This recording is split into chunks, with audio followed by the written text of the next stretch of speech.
what I've noticed is Twitter and social media lends itself to a derivation of thought, like a very poor quality thought, like on a personal level. It's not commenting on other people's thoughts per se, although they are usually, just hiccups kind of thing for most people, most of the time. Yeah. But there's activities you can do. So I find walking lends itself to the highest quality of thought. So if I want to engage with thinking or try to just get ideas, and I find ideas come up, it's not something I sit down and go, okay, I'm going to have an idea now. I usually go for a walk and I just get showered with ideas. It's the best way to get ideas. I've never experienced anything like it, right? It's incredible. But same, yeah. It's funny with the social media, when you spend time away from it, you do realize what a time sink it is. And I wasn't really, that's not true. I go through phases. Sometimes I'm heavily involved, other times not so much. But overall, I'd say I'm not hugely involved all the time. And you've only got so much energy. Every day, you've only got so much energy. You've got so much. The intellectual effort and time goes into just going through a tweet conversation with somebody. If you're putting the time in, and then somebody says something, and then replying and figuring out, and then coming back to later, it can use up hours just to do a couple of tweets. Totally. And then I noticed when I was doing the daily thing that it was the same amount of time just to write a 1,000-word article than it was to just engage with a few tweets. Absolutely. Same amount of effort. Yeah, and no one's reading them. But no one's reading the tweets anyway, so it doesn't really matter. But in terms of effort, and I was like, at least I felt like I'd thought something through. Oh yeah, I came to some conclusion at the end of that I hadn't had before, which you don't really get in tweets. No, you don't really get. I've never done a tweet, or I've done threads in the past, obviously, and I've done engaged with conversations and that. I've never, or very rarely, had a new thought or explored an idea on Twitter, because you're already in that kind of. Even if you're not being antagonistic with people, there's a weird thing going on that's just not real. It's not conducive to developing ideas. Just isn't. Yeah. It's for going on and saying that you already have the ideas. Here they are, or arguing with people whether that's the wrong idea. That's it. Yeah. If you want quality, and it's a time sink in that respect as well. So you could just put the phone down and just go for a walk. Do any number of activities. It's not just the time tweeting though; it's the time between when you're thinking about you've got this one. Times I rarely argue on it, and I had a few arguments. It was like taking up my whole day. I'm gonna fucking get this guy, and just get over nothing, and one of them that I remember spending a whole day on going back and forward with. I think it lasted a few days, and the ages later, I went back and looked at it and thought, actually, what the guy said at the beginning was right. He was actually had a point. I should have just said, actually, yeah, right enough. Good point. But, I don't totally agree with that. I agree with that a bit. And, that would have been a normal thing. Oh, good. I never thought of that. Cheers. But on Twitter, it's not that. It's like you're in public and you think everyone's it's got that schoolyard thing. Everyone's watching you now and you need to keep face, Yeah. There's all these kind of things being triggered out of your awareness that are driving your behavior on it. It's amazing for meeting people, Twitter, or getting in touch and making friends with new people. It's the best for that, and any levels of people and stuff. It's like the Masons. It's like the Freemasons, where everyone's on the same level almost, and you can meet people at different socioeconomic positions and stuff that you wouldn't meet in normal life. That they say that the Freemasons, that's where everyone's equal inside it. I don't know whether that's true or not. Yeah. But that's the theory. But Twitter's a bit like that, and it's great for meeting people that you wouldn't otherwise. But the actual engaging and using it, and that's I don't think it's not useless. It's detrimental. Yeah, it is detrimental. Bad for your health. I mean, it really is bad for your health. It's bad for your thinking. It's bad for many things. It's the opportunity cost. You just don't see on the other side what you're losing. Yeah, it's the time sink thing. How many times you check it a day and stuff, and it's the old despair mats, isn't it? Which is one of Hyatt's things. So you have there's something diminish me on one side of the scale, and on the other side of the scale you've got, does it enhance me? Yeah. And you've got to be brutal feel with that diminished thing. more now. Yeah. I just feel diminished constantly. I this is going to sound arrogant, but there's actually almost no one on there who I'm really interested in their thoughts anyway. Actually, I find it all to be rather parochial, rather silly, and just everyone to be rather reactive. And I'm just not getting much from it. So I'm like, why are you diminishing yourself this way? Yeah. There's like if I had to, I could easily pick 5 or 10 people, and that's the only people I'd follow, and it wouldn't make any difference to my own thinking and stuff at all. Then, of course, as you were saying, you do have access to people who are maybe, famous people or people who have something useful to say about technical matters or whatever else. And it's the stumbling across people, because we stumbled into each other on there that's true. Just wouldn't have happened to someone else. That's true. And there's been a few people have stumbled into like that, but it's really the amount of time I've been on it, it's not that many. I mean, I don't have a big following, obviously, but at one point I was connected with lots of people who were kind of in the in-group in our kind of sphere, and even then it was it's just rare. It's just the type of people you're interested in meeting are just we're interested in meeting is kind of rare anyway. And even the ones, there's ones on there who are on Twitter who have 50 followers and don't use it and don't have an image and all that stuff that might be lurking and stuff that you might stumble across, but by talking about these things. But I mean, most interesting people probably aren't. They're just not heavy tweeters. Why would they be? Yeah.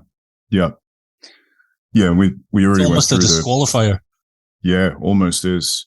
And we went through the political side as well. I mean, I'm getting to a point in my life where I've just kind of realized I'm going to be dead soon, and I ain't spending it fucking engaging in useless activities on a phone, scrolling up and down on a screen. I'm just not going to do it. I've got things I want to get done, and that thing's a time sink. So I'm going to spend a little less time. Having said that, it'd be good to do a Spaces and use those facilities, because I do think they're useful or potentially interesting mediums, to find people and to talk about things. So as you say, it's not all bad. To be honest, if you're using it methodically, I mean, if for Spaces, I mean, we could probably do regular, say it was once a week. There was a Spaces once a week, and we kind of planned it, and we kind of, invited and spoke, with a few key people or whatever, or people that we wanted on it as well. We're talking about such subject, and they have more of an audience. You could probably go on once a week and just do that, and you would build up your followers without spending any of the other time in between. You just use it one day a week, do the Spaces, interact with people after it and before it and stuff, and then just do nothing else. And you would and then just have a link to whatever your real thing is in your bio or whatever, and you could probably build it up that way without any of the time wasting stuff in the middle. Maybe I don't know. So there's one guy on there that I know. He's kind of like a joke account. Used to be called Soil Bra. He was kind of like a parody of the right wing esoteric health accounts. He was really brilliant.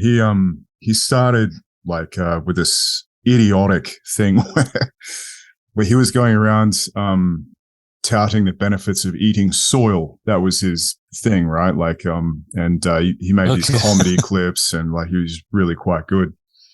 But he started doing Spaces, and he swore by it. He was like, "This is how to get people interested." So we should do one. Just to see. Okay. Here we go. So we got Hyatt's part 2.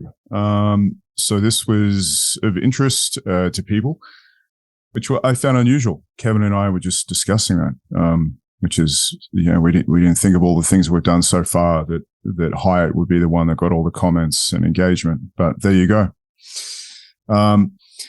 So in part 2, I think he has just discussed the idea of people speaking exclusively in cliches meaning that they use language without having any specific, concrete, tangible thing that it's connected to. And I think he was using academics as his cannon fodder.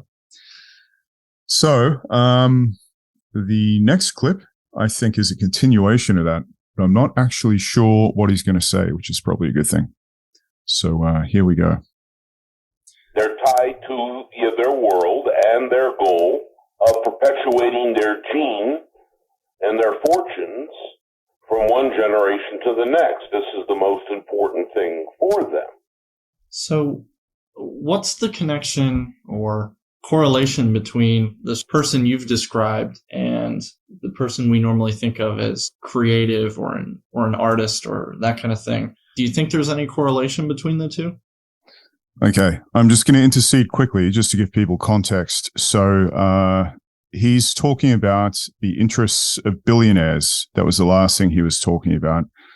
And the interviewer here is starting to question him regarding creative people and how they're connected to this particular personality type that we've been discussing, which was last week through the prism of the billionaire and the street tough in Chicago. I think he was from the streets of Chicago. So that's where we are in the conversation. And now the interviewer is asking him about how artists and people of a more artistic bent are connected to this kind of individual that he's been describing. Between the two? Well, I think they have a smell of it, a hint of it, but they're bogged down. They're bogged down by their past. Mm-hmm. They're not undone to any significant degree, as I would put it. How many great artists have we created that have come from this country? How many great philosophers? How many great scientists? How many great anythings? This is the country of the common man. The common man lives by fictions. The artists think that the guy who's on the edge has to be very careful. The goal is to kill him. The only use a great man has to the masses is what they can do and how they can utilize his idea. They have no understanding of what his idea is. First, they want to kill him because he's a threat to their sleep. If he survives, and after he gets over that, maybe after he's dead for 20 years or 100 years, he now becomes one of them in their mind because they figured out a way, or someone has figured out a way for them, to utilize his art or utilize his idea, so on and so forth. Yeah, well, there you go. His commentary again on the masses and the nature of great men. I guess I don't know where you want to take this one. There's a lot potentially you could say about it. Yeah, we should maybe pick up on the word undone and what Hyatt means by undone or undoing yourself. Yeah, good idea.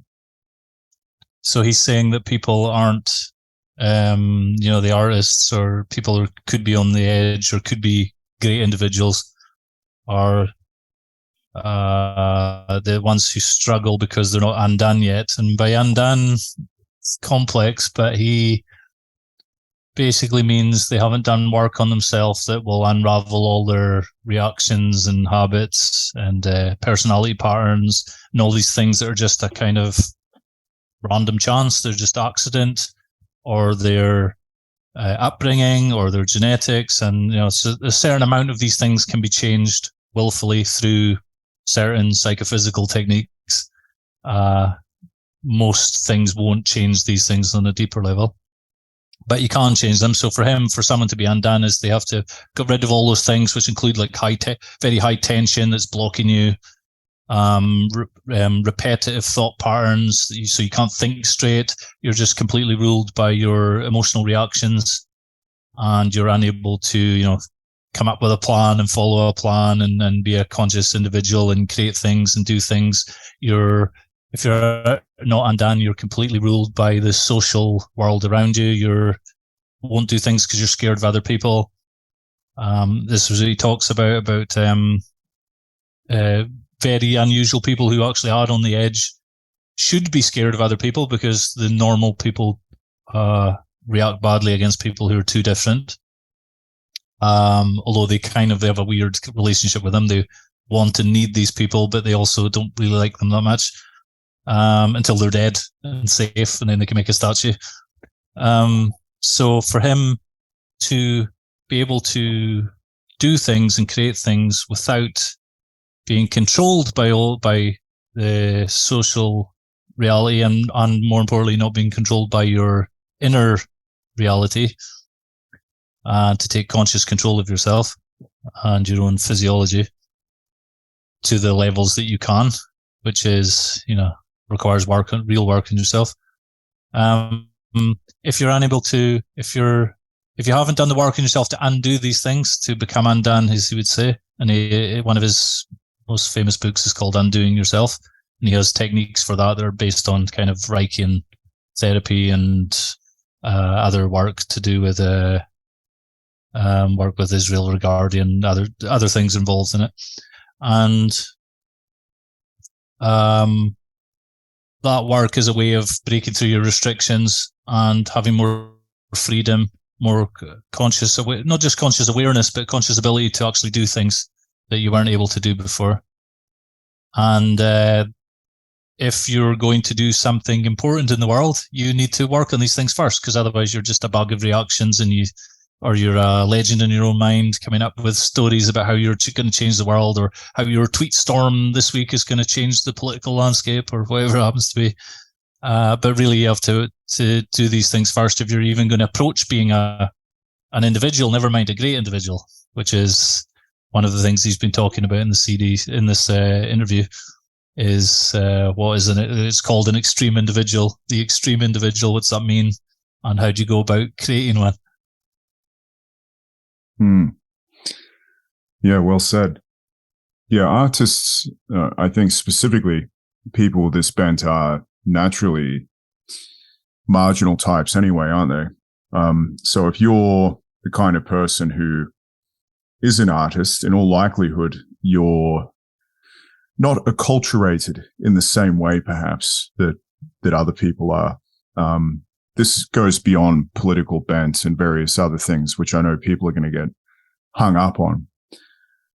Regardless of what you think about that kind of stuff, I still think this kind of individual is a marginal type. And particularly, he did mention their cultures of conformity, particularly in terms of the United States. And this is something we spoke about last week. I think it's applicable to Australia as well. Not so sure about Europe. Probably it's a little easier there, as we were discussing. I thought about this after you mentioned it last week, but I think the difference in the UK and Europe is people are more likely to be, he was talking about conformists, how it was saying that America is much more conformist than in Europe. It's more easy to be an individual in Europe. I think it's true in one way that the UK and Europe, you can get real eccentrics. Somebody can be an actual genuine eccentric, and they're of this weird complex of behaviors and personality traits and stuff that are unusual and don't really go together and kind of clash, and you can't really predict them and stuff. So you get those kind of eccentric characters more likely in Europe that just stay kind of as a guy on his own. Whereas in America, when people are more on the edge and are unusual types, they tend to find another group of unusual types and create this little anything from an actual cult to just like these tribes, online tribes that you get about every single topic. That seems to be a more American kind of thing, where it's probably just because there's more people and it's easier to find people or whatever. It could be that there's less of the kind of the wandering eccentric type, because you get these kind of everything like in England, you get the country gent who's like this, or you'll get genuine artists who could be living well but choose to live in some really sort of dodgy bohemian area, and through choice. And there's more of those types, I think, in UK and Europe maybe, but in America as soon as like all the nonconformists get together and conform with another bunch of that type of nonconformist. It's like something like that. Yeah, it's interesting. Yeah, it's probably a good point. Yeah. And I think that either way, if you're an artist, you're probably the kind of person who has a tendency to see things a little bit different. Well, obviously, that's why you're an artist and you're putting it down in books or pictures or whatever it is. Also, it's probably in your character, therefore, to be potentially an outsider by nature anyway, because to be a good observer, you need to be kind of outside the way things are. I think that the group has clearly got a tendency to marginalize people like that. And I think that at least a lot of the people I've known who are good artists and have artistic tendencies, a lot of them have been pushed, I would say, by parents and other people a little bit to the edge, have picked up bad habits because of the groups, as you say, that they associated with, that often gets romanticized in the artistic world. And that they tend to be, in my experience, they tend to be quite compulsive, quite high anxiety, quite on the edge kinds of people, just in my experience. In terms of the undoing work, someone like that is a perfect test subject, or not test subject, but a perfect, unit to be trying this on, because although many of those traits are romanticized in the artistic world, I don't think they should be. I think they probably keep a lot of people back from being truly great artists and making truly great contributions to art. And as you were saying, undoing is a process of overcoming a lot of those compulsive traits that we were talking about last week that rule you. You don't rule them. And that by its very definition is the thing that does hold you back from the full expression, perhaps, of your potential, if you're an artist or not. One of the things that you're undoing is you're undoing your habitual sense of what you or what me means. So like you're not just undoing personality traits or stopping certain behaviors and doing new behaviors. You're also, sense of self will change over time with it. So the kind of art, if you're already an artist, the kind of art you would create and be drawn towards expressing is going to change as your self changes, your concept of self changes. And on the other hand, you could think you're an artist. You could be a shit artist. And the reason you're an artist is, because you think you should be one. And maybe with a bit of undoing work, you might want to be a banker. I don't know. Could happen. Sure. You never know what's going to happen, right? But, it's interesting. And again, a lot of these things are romanticized with people. So people who are maladjusted or can't get along with people, and Hyatt obviously has spoken about this several times in this interview, where he speaks about even the street urchin and getting the street urchin and teaching him skills to be able to interact with people. When he does that, he's not adapting people in the same way as maybe a psychiatrist, a stock standard psychiatrist or psychologist would be. Not like, oh, you are divergent, therefore you just need to adapt to this thing unthinkingly. He's viewing it more as you just need to fit in, but that doesn't necessarily need to mean that you need to embrace the ideology of the thing that you're fitting into. You're just using it as a medium to get what you want, to get paid, to just get along in society without someone nailing you to a tree, which, I think is a commendable thing to do for people, but also a very important thing, because if you want to express yourself to the fullest extent possible, you do need to learn how to get along with people. I think I meet a lot of guys online who are probably marginal types, which is why they're attracted to these sides of wherever, Twitter or wherever it is. And they get behind a cause, usually political, which is a marginal cause. So it's a dissident cause of some kind. And that's their thing. They're latching on to that. But behind that thing, probably more often than not, I would bet, is a character that can't really fit in with everyone unthinkingly. They're probably marginal types that just don't get along with most people. Maybe they weren't the popular kid in school. Maybe they weren't the alpha male kid in the playground, whatever it is. And so they've gone on a divergent path. And the way that they cope with that is by getting into weird, obscure causes online these days. And that's kind of where they stop, because they never really look at the character. And instead you get resentful and you start calling everyone normies and everyone else is stupid. And the reason I've been rejected is because they're all dumb and evil and all these kinds of things. And we all do it.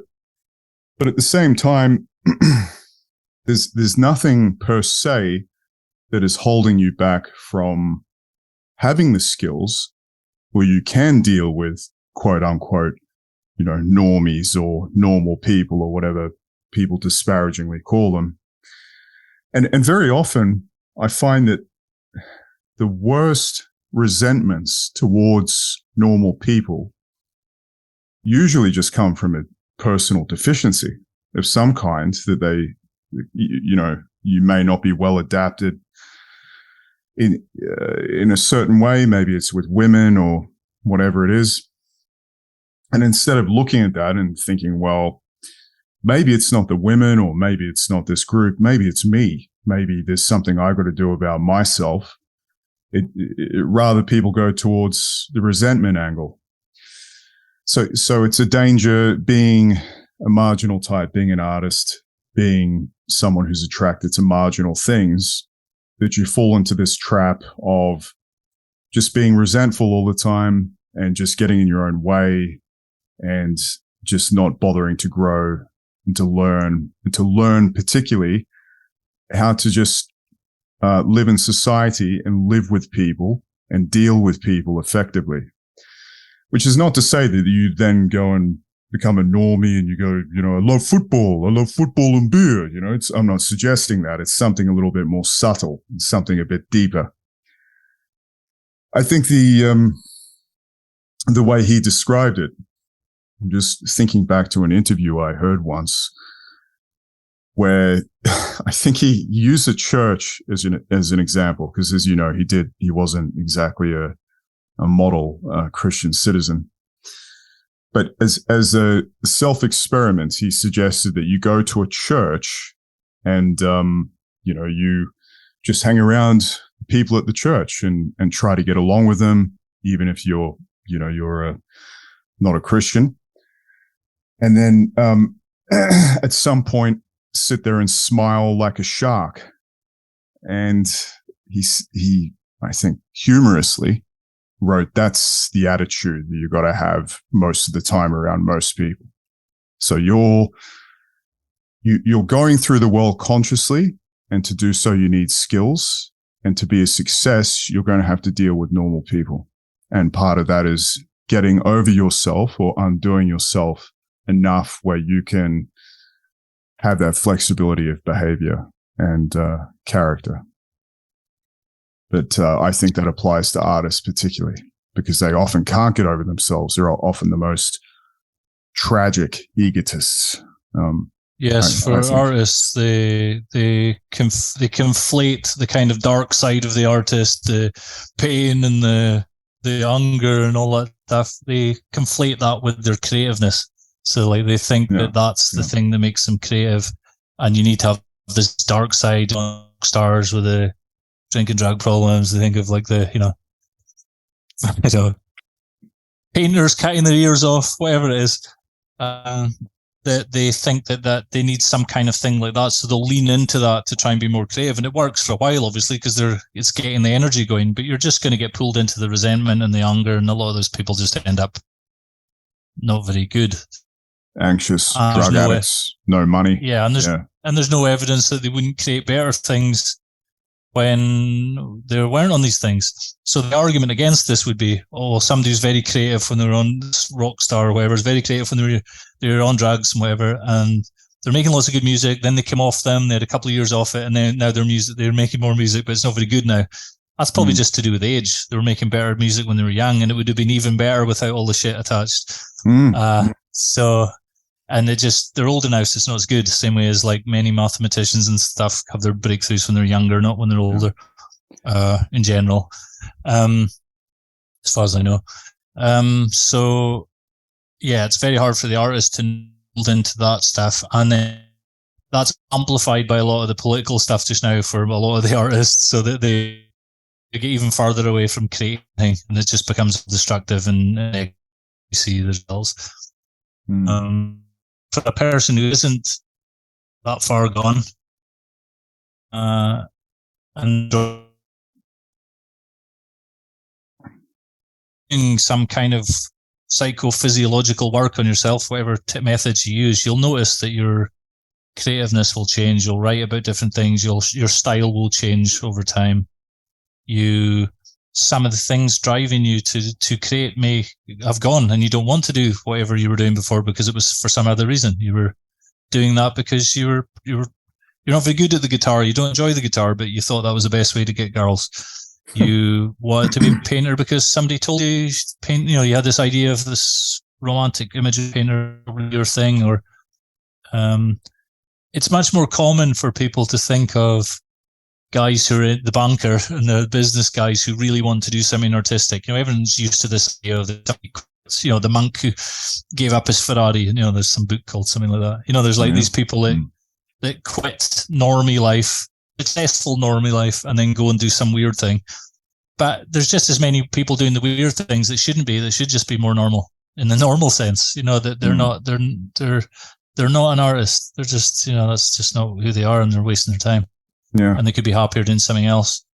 So that's part of it. But anyway, the process of undoing yourself, Hyatt has his own techniques. We do our own things now, and other people have there are other techniques, not that many probably. And spiritual practices have some of them, obviously. And you will get to know yourself better, and these things will reveal themselves to you. So you don't need to spend 10 years hammering your head against a wall doing the wrong thing. You're not as likely to do that anyway. Yeah. Yeah, I can speak from personal experience that you can have certain epiphanies or certain moments after doing the work, and all the things that you thought were driving you and were important to you can just dissipate, and then you can just go down a completely different path. And if you look at what you were before you went down that path, you're like, what the fuck was I thinking? What was going on there? And this is literally the process of undoing yourself out of those knots, those subconscious beliefs. I think he referred to them as metaphysical beliefs that run you. You got no idea that they're running you. And when you get to the bottom of them, you realize that they're just usually protective beliefs that have come from somewhere else, typically childhood, when you were a child and you weren't able to reason through maybe some of the things that your parents and teachers were inculcating you with. And when you work through that, it opens up all sorts of possibilities that you didn't know were there before. And in my experience, this process can continue all through your life to some degree, because I've hit certain parts of life where I've decided that I need to go deeper for a period because something's not working, and I might start doing certain physiological work. I might combine that with meditation and contemplation, and you can then just decide you want to change course and do something completely different, because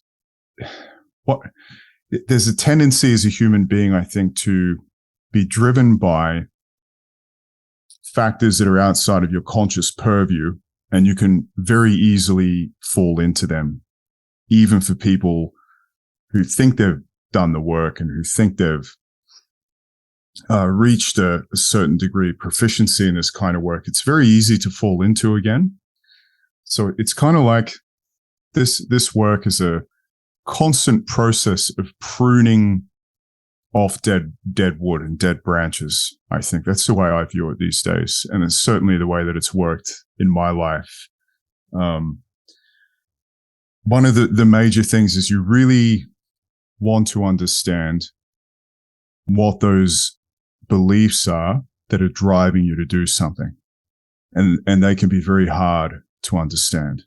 And often what I found is if you can find someone who can analyze your character, that's brilliant, because sometimes you need someone to point it out to you. And of course, Hyatt did that for a lot of his students, and I've worked with one of his students that did that for me. And yeah, it's true to say that there are all sorts of things driving us that you just don't necessarily have any idea of. And you can waste years going down paths that not really suited to you, or you never really wanted to do, but you felt compelled to do them. I mean, you have the typical stories. Oh, like, my dad forced me to be a doctor. I didn't really want to be a doctor. He just made me do it. Like, that's an obvious example. But there's also much more subtle examples of things that you've never even necessarily thought about. It could be to do with the way that it could be to do with anything. I'm not going to go into what it could be, but it could be very obvious like that, or it could be not so obvious. And okay, for most people that might be okay because they don't really think about it anyway. They just want to go to work, get paid, whatever it is. But yeah, as Kevin was saying, if you're one of those people that's banging your head against the wall, even in the background, even if day to day you're fooling yourself into thinking that you want to do this thing really badly, but in your weaker moments, you are banging your head against the wall and you just can't figure out why, this kind of work can be very useful to you. This kind of character analysis, I think. Because sometimes the thing you're trying to do that you're not succeeding at is you've from your subjective viewpoint, you're doing the thing. This is the thing you need to do, and you're trying to do the thing. It just didn't work, or try it again. And you just keep trying to do this thing. But actually, the thing you're trying to do it's not a positive idea you have. It's a symptom of these other issues. So you're like, I need to be this famous artist or whatever. It's just you follow it back down by doing work on yourself, and you realize it's like based on other kind of emotional things. And once you undo that and get rid of that, you're then drawn to the positive aim that you have. You had to clear that out of the way, like you said about the clearing away the dead wood. To continue that analogy, if you've got you need to cut back some of the branches, or, the tree's taking too much water, it's using up too much of the water, or it's taking up too much space and other things can't grow. And you're constantly growing new problems for yourself. There's more dead wood as you get older, once you do a certain amount of clearing up, it's that level, at one level, it stays cleared up for you, and then it's more kind of specific things you're working on later. But you were saying earlier about how you're saying about helping people to function in normal society better and to accomplish things. It's not about being a normal person. It's not about giving in to them and thinking like them and believing all the crap. It's about being more skillful with it. It's being able to function. So rather than what would normally happen to people is they reject the kind of normal mainstream stuff, and then they just become a shell, unsuccessful loser shell in legend in his own mind, doesn't engage with it at all. Whereas actually you need to engage with that stuff, you need to learn that stuff, but it doesn't mean you need to become like them, like the same way as most psychologists would make you now. The cult of adjustment, where you're just to be made back like them. You're just a problem, go back like them. Well, you should have a problem with them. If you're smart, you should have a problem with the mainstream stuff. It's stupid. But you can't go around telling them directly it's stupid, and you can't expect to try and directly fix things without getting huge pushback from people, because you said they were stupid, so why would you expect stupid people not to react in a stupid way when you present them with solutions? They don't want to hear them. They want small fixes for things. They want to just feel a bit better in the easiest way. And part of learning the more skillful way part of undoing yourself makes you be able to deal with these things in a more skillful way. And to get things and be more successful in normal life, which you need. You can't just sit in a room imagining that you're this tortured artist but after I'm dead, everyone will appreciate my work or whatever. But you obviously haven't created any work. Yeah. Or any good work. Yeah, or shit work. I'm not going to name names, but I have a friend like that, and he fucking terrible. I actually hope he doesn't listen to this. You should never have been an artist. They're terrible. The thing is, usually those guys would be good at some other thing. They usually do have a skill or a talent in some other place, but they don't know themselves enough. So their urge to be an artist is a symptom of these other underlying psychophysical deep habit problems, and it's not the thing they think it is. So of course it's not going to work when they try it. Yeah. I just thinking about what he was saying before about this idea of going around in society and functioning in it, and how I was saying before, he said, take the attitude of, you put a smile on your face and stare, and, take the attitude and posturing of a shark. I often wonder, I'm pretty sure that's why he always used the term psychopath in his work, and in this interview they refer to that word as well, is because once you do learn how to play the game and play in hierarchies and do all this different kind of stuff, but as you say, you're not compulsively within it, you're just using it consciously to go about a certain aim. That is, in a way, it's kind of like the definition of psychopathy, isn't it? It's kind of what they say in a certain sense, not completely, but it's kind of is. So, like, if a psychopath has no empathy with other people, so they just do what they want to do. Obviously simplifying. So they just go ahead getting the things they want to get without caring about how it affects other people. That would be like a kind of neutral psychopath, not one that's also a sadist. But so what he's saying is the being like a shark thing. So what's really happening there is you're in a social situation and you're feeling awkward. You're in the wrong place for or whatever. You're just in this new situation, and instead of being ruled by your reactions to the situation, he's like, think like a shark or whatever. I forget what it was.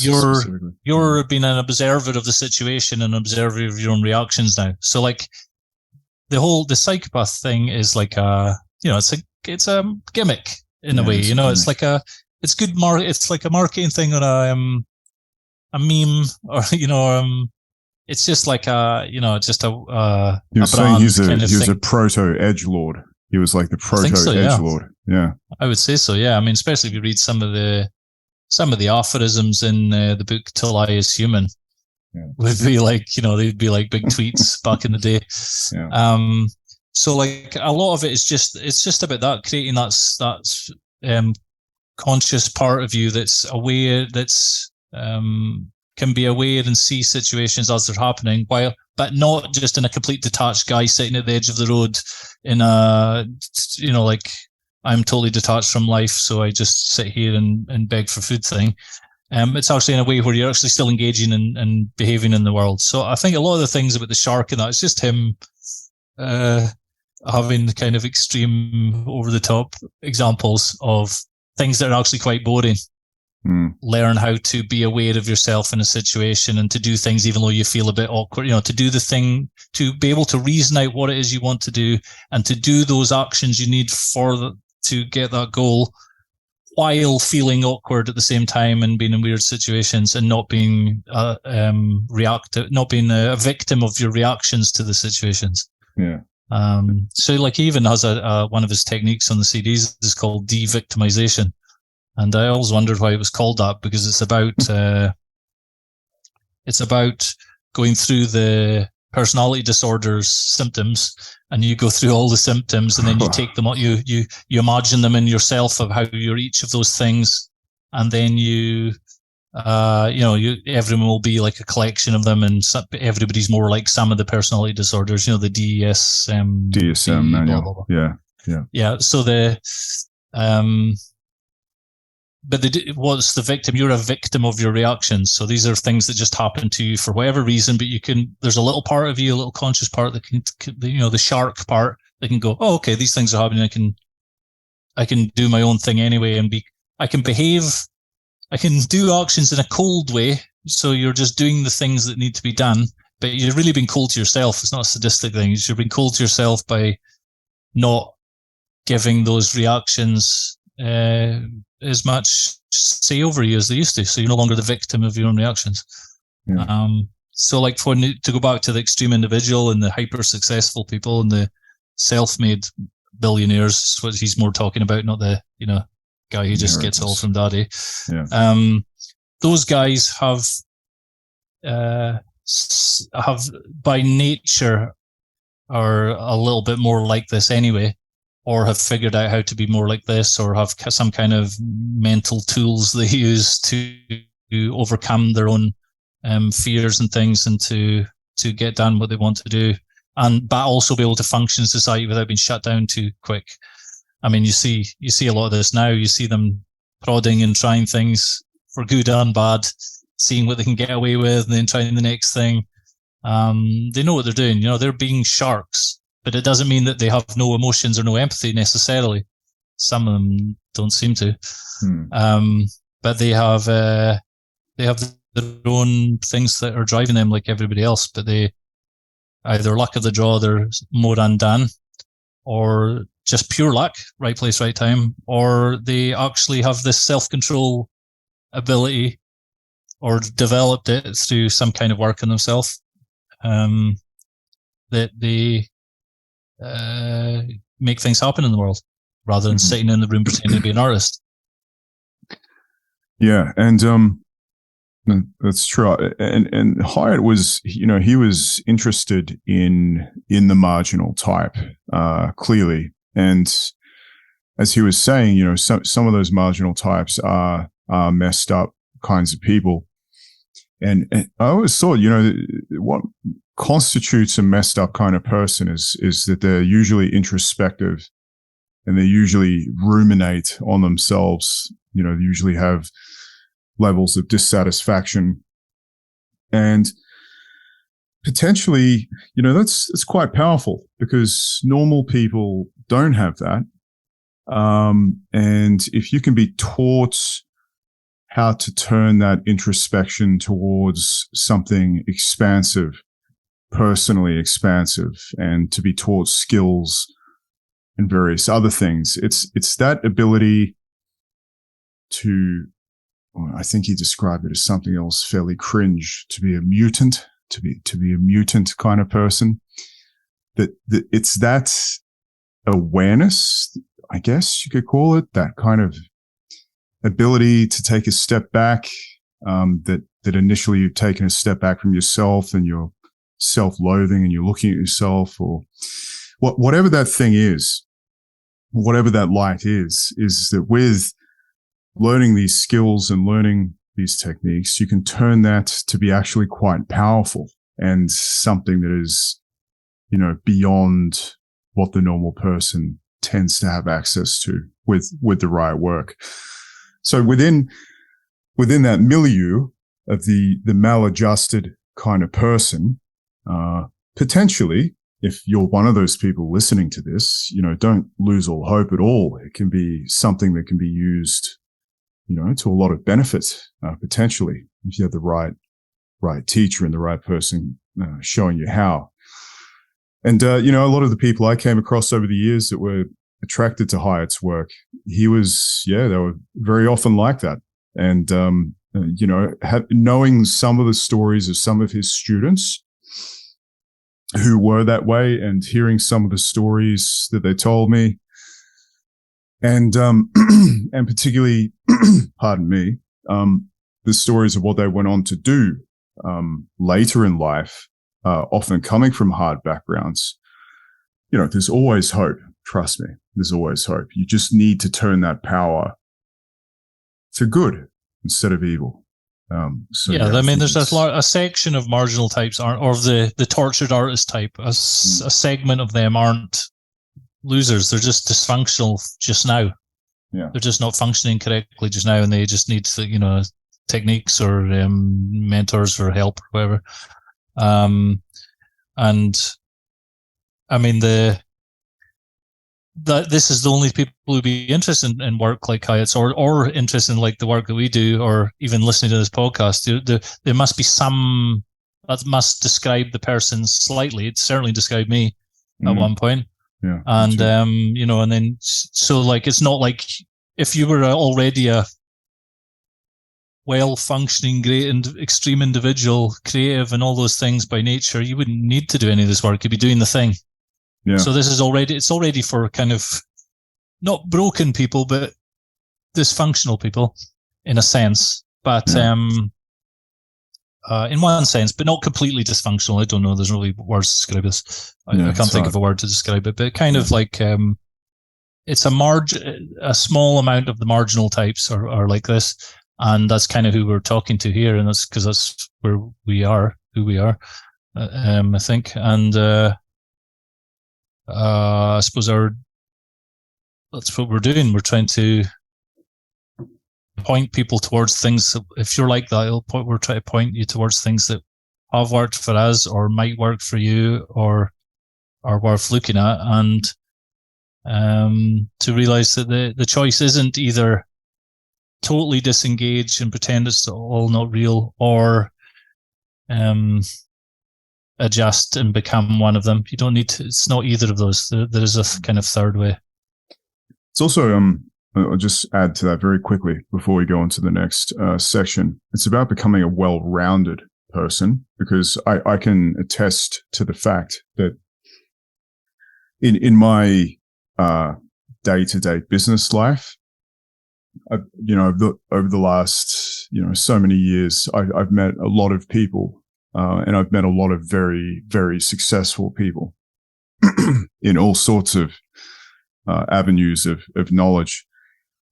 And, they're often very impressive in one particular field. They just have a natural knack. As you were saying, they have the luck to be good at a particular thing, the luck of the circumstance when they were young to be given the opportunity to perform in the thing. But they're not necessarily well-rounded people. And there's always something about them, I've found, that is deficient. And I've found that they're very rarely satisfied people. Very rarely. There are some cases that I've come across where that's not the case. But very often their family lives are not so good. Very often, they remind me a little bit of Patrick Bateman. Some of the people I've met, like they'll stress over a slight from a senior manager or a slight from the owner of a company or being looked at the wrong way. All these, they are often victims of the reactivity. So just because someone is successful, doesn't mean that they're well-rounded and doesn't mean that they're happy either. And a large degree of this work is about being well-rounded, and it's also about not letting life get to you to that degree and trying to enjoy it, which is something that a lot of humans have trouble doing. And I keep reiterating that life should be enjoyed, not just looking at other people's business cards, getting jealous. So I guess life should be lived. Because we've touched on, a few episodes ago, we were talking about the difference between Western and Eastern approaches to, things like enlightenment and self-realization and those things. So like Hyatt's work it's like the kind of this is from the Western point of view of detachment. So the Eastern view of detachment is more detached. You're detached from the world. The world is a dream anyway. I'm massively generalizing, but you know what I mean? The world's a dream, and the idea is to escape from the dream. It's like total detachment, and you get the, you know, our guy at the side of the road in his pants, who we always mention. Those type of things is you're leaving the world. Whereas the Western way is much more, you want to be the detached, so you're not a victim of your emotional reactions and the, you know, false ego, if you want to put it like that, and all those things. But you also want to be in the world, doing things practically and living in the world, because that's just the way Western people are wired in general, is to want to do practical things in the world. And people won't be happy. So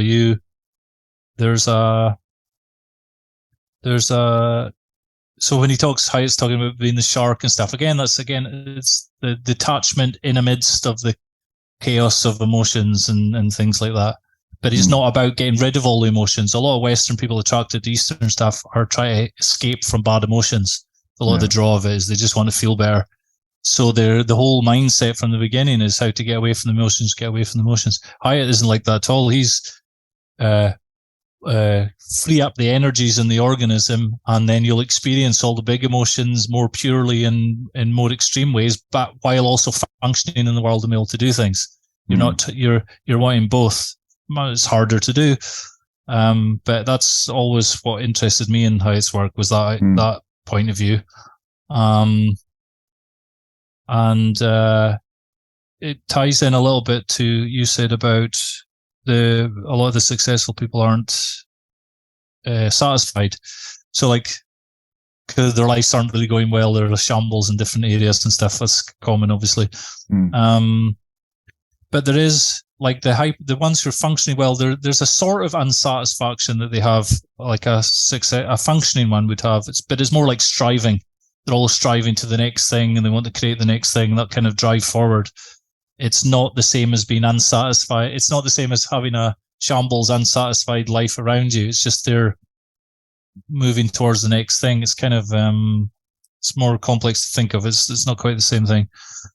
I'm not explaining very well. Yeah, no, I know what you mean. So there's a restlessness in their wanting or desire to achieve some sort of aim. But they're satisfied with this. They're satisfied with the restlessness. That's what they like. That's it makes them alive. You know, they're not dissatisfied with it. As in, they're not like trying to, if I just fix this thing, then I'm going to be fine. Then I'll stop.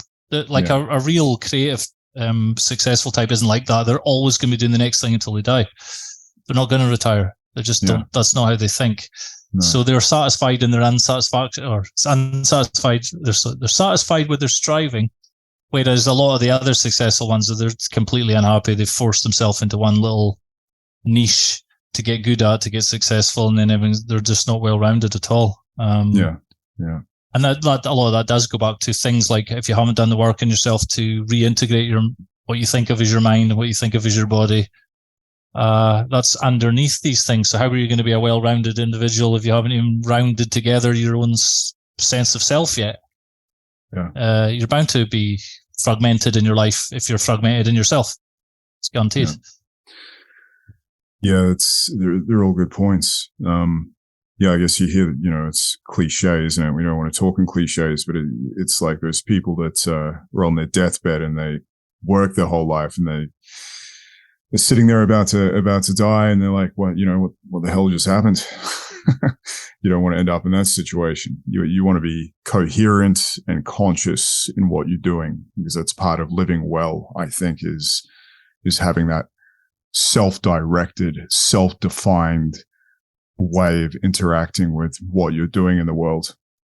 And even if things go wrong, you could think, fuck it, at least I tried to do the thing I tried to do. That's a huge thing. That's a huge thing. And that's a huge difference as well, is actually it's a skill.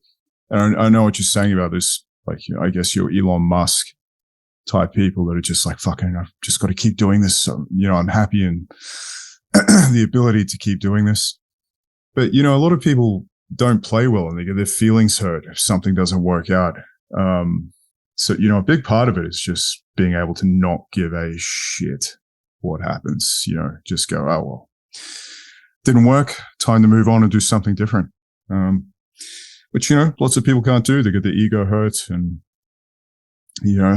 all sorts of people also reactions. but even like some successful people have, they have emotional reactions and things like that help them hide that they feel bad when they lose stuff. So the hyper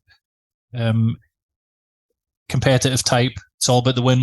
Well, they're so focused on the winning and beating the guy and don't want that guy to win that that's a kind of like a mental tool that helps them dodge how bad they feel when they lose.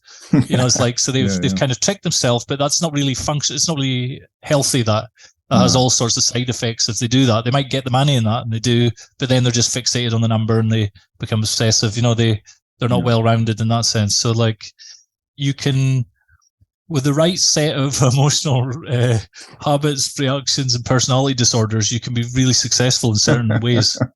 But do you want to remain successful like that? Or do you want to be? That's why a lot of them have breakdowns or midlife crisis. Yeah. Midlife crisis. I must be in one. I can't even remember the name. So they have. There's at different points in people's lives they have these realizations, and then you go back into the dream. And even Hyatt said that in the last clip about the individuals scare the masses from their sleep. They use the word sleep because that's what people are doing. They're just going about in a daydream, including ourselves. Yeah, totally. It's never good to make this kind of stuff too obvious, I don't think. That's for sure. Okay, we'll move on to the next clip. He's considered, I would say, by the establishment as a psychopath. Now, he was a unique individual. Most of that had to do.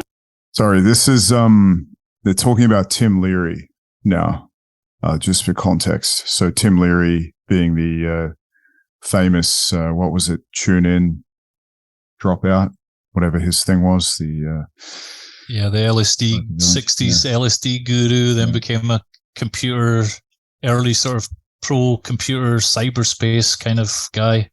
Yeah. And Hyatt was his publisher at Falcon. Yeah. So like some of the Timothy Leary books are sold by Falcon, and so Hyatt knew him personally. Individual, most of that had to do with his high intelligence and his ability to manipulate people. And you think that's a natural born ability to some extent? Yeah. Oh, yeah. You could learn aspects of it, but for him it was first nature. You might say it was natural for Tim. Yeah. Now, Rigardi came from the lower classes, and he was, on the surface, quite congenial, nice gentleman sort of character, but he didn't have the sense of reality that Timmy had. Mm-hmm. And mostly the sales are to fringe people who, in essence, won't put in the necessary effort to accomplish anything. So they don't fall within my group of what I call the psychopath or the extreme individual. Yeah, Tim Leary. So I don't know much about the guy. I really enjoyed his books. Tim Leary is one of those amazingly fascinating individuals that, even though you love some stuff or hate some stuff about him, is like did so much stuff that you can't not include them as a list of interesting people. Yeah. He was like a high-end Harvard psychologist, scientist, experimental psychologist, or something like this. Like the top guy or whatever to begin with. And then he got into the LSD stuff, and then he went AWOL abroad and got arrested and put to jail. He's like chased by the government kind of thing in Afghanistan and all this stuff. And then he was in jail for a while, and then he's like writing books in jail, and then he escaped from jail. The story is, it's hilarious. I don't know how true it is, but the story is that because he was the top psychologist, he'd written these personality grading tests for prisoners. The prison system at that part in America used the tests that he as a psychologist had developed to work out whether prisoners were going to be well behaved or badly behaved or whatever, and what to do with them in the prison. So he just answered his own sheet, knowing that they would place him as, made himself a certain type of person, so they would make him the gardener. So he was in the garden, and then a bunch of people helped him escape because he was outside in the garden. So he it's funny, it's brilliant. So there's loads of stories like that, and then he got into all the LSD stuff, which doesn't really interest me, but that was a huge thing, obviously, in the 60s, and he was interacting somehow with intelligence agencies and stuff. There's various conspiracies about this. He was in jail and out of jail, and then he just got into computer related things, and then he became a touring, I think he was calling himself a stand-up philosopher, and he was just going out in talks at places and stuff. He's one of those go around, do the talks guys, loads of talks on YouTube. And his books are interesting. They're wild, and they're very utopian, techno-utopian in ways. But they're really exhilarating, really creative, some of the stuff. And a lot of his ideas you're actually seeing played out by someone like Elon Musk now. So I don't know, is Elon Musk interested in him or whatever, but he's a sort of mundane version of Timothy Leary's wild ideas about this thing about space. It's called SMILE, space migration, intelligence increase, and life extension. Yeah. That's it. Yeah. So I don't know if Elon Musk is into life extension. I'm sure he will be if he's not already. But he's definitely, obviously, in the other two. For better or worse. I don't know about the plugging your head into your neurons into this contraption. I don't think it's a good idea, but anyway. Why not just go with it? Space migration is fun. So Timothy Leary was kind of a key person, all those kind of ideas that are still current now. But he was early doors, it was about destroying your personality habits, your personality reactions and things like that. And it's kind of a form of awakening is what he was interested in. To break through those things and then see the higher levels of reality and stuff like that, and self-evolution and a lot of these things. He's interesting, even though most people listening to this will find plenty about him that they don't like. They'll find things they don't like or whatever. But his books are worth reading. They're not actually an easy read. They're quite hard to read, some of them. Yeah. Okay. Yeah. Some of them are not that I've read many. I forget the one I've read. I just can't remember the name. It's a famous one. It wasn't necessarily easy to get through. One thing about our sphere, which I'm hesitant to call it that, but whatever you want to call our loose association of people and whatever, is people, particularly young guys these days, because they're living in such an oppressively liberal paradigm, I guess you could say, that you have a tendency then to just reactively lash out to anyone you perceive as being on that team. So a lot of these really interesting thinkers, original thinkers, whatever you think about Tim Leary, he was an original thinker, and he was clearly highly intelligent as well. Whatever you think about him. I think it's not good to just discount people because they're not into, your old-fashioned religion books and all that kind of stuff. Sometimes, some people have interesting thoughts. You can chew it up and spit it out if you want. Context as well.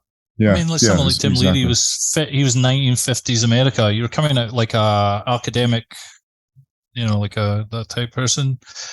You're reacting to different things than people are reacting to now. He was reacting to the restrictions they had on them then. People are reacting now to the restrictions they have on them now. Yeah, it's the same thing. So it's just that mentality of the type of person who just wants to be free of all the shit.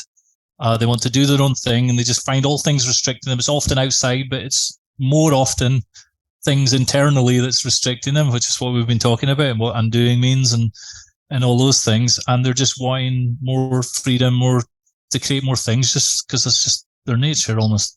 Yeah. So you're if you have this kind of one-dimensional view of you start looking at people based on your current politics right now in your current situation, it's really it's actually kind of stupid, because you're You're not seeing that your current thoughts are a reaction to things here that weren't things to react to for other people at other times. And also there's like a pendulum swinging back and forward. Sometimes the pendulum needs to swing the other way. It's not like one way forever, which everyone seems to think. They think they're one way forever, or that everyone has to agree. Like, why does everyone have to agree? It's just people pushing things in different directions. Be one of the pushers instead of the pushed. Yeah, exactly. Instead of like try to convince everyone to think the same thing, which is impossible and pointless. Yeah. I've given up on any thoughts of doing that. I just want to be left alone. And if you guys can all pay me to do this, then I can move somewhere and you'll never hear from me again, except for in podcasts. He had the circuit model, right? That's where it's Robert Anton Wilson, and he had that. I think it was 7 circuits, 9 circuits, 8 circuits. 8, yeah. The 8 circle model of consciousness. What do you think of that? What do you think of that whole thing? Useful. I love the book. The book I read that in first is Prometheus Rising, which is Robert Anton Wilson's book. The first book that got me into all this stuff and heard about all this stuff. First book I ever heard of Hyatt, because he's mentioned in it in a footnote, I think. It's interesting, but it's like a rule of thumb. It's like a model. It's not real. And since then, a lot of some of it's like a lot of neuroscience stood up to some of it, and some of it it stood up to some of that, and some of it would need updated. I mean, it's not like they're not really real physical things, but they are definitely, the first 4 anyway are a good sort of rough hand way of explaining different parts of human nature and different parts of the brain. Hyatt was more into the kind of neuroscience stuff later rather than that, because there's just more information now. People know more about it. There's more machines to try to look at things and stuff. And then the last 4 circuits are more of the kind of edge stuff and psychic and mystical consciousness and all those type of things. Yeah. Some of those you're not really qualified to comment on unless you've been through experiences that relate to those, which most people who are picking up the book haven't, and I hadn't when I picked up the book. But if you do things will happen, and some of the parts of that 8 circuit model are a decent explanation for some things. But yeah, that whole book is basically based on Tim Leary. It works around Tim Leary, even though it's Robert Anton Wilson who wrote it. Yeah. One thing I do recall Hyatt talking about Tim Leary and the fact that Tim Leary sold people like hope, and that he differentiated himself by saying that he's not in the business of selling hope, or not that kind. Like, he's in the business of honestly appraising the situation and prescribing certain things that have some chance of working, and that's his kind of hope. There was a definite bent of utopianism with these guys. Even and Leary and Wilson are they're like outright techno utopian libertarian types. This is the 60s really. They're thinking this 70s. Hyatt is more like a.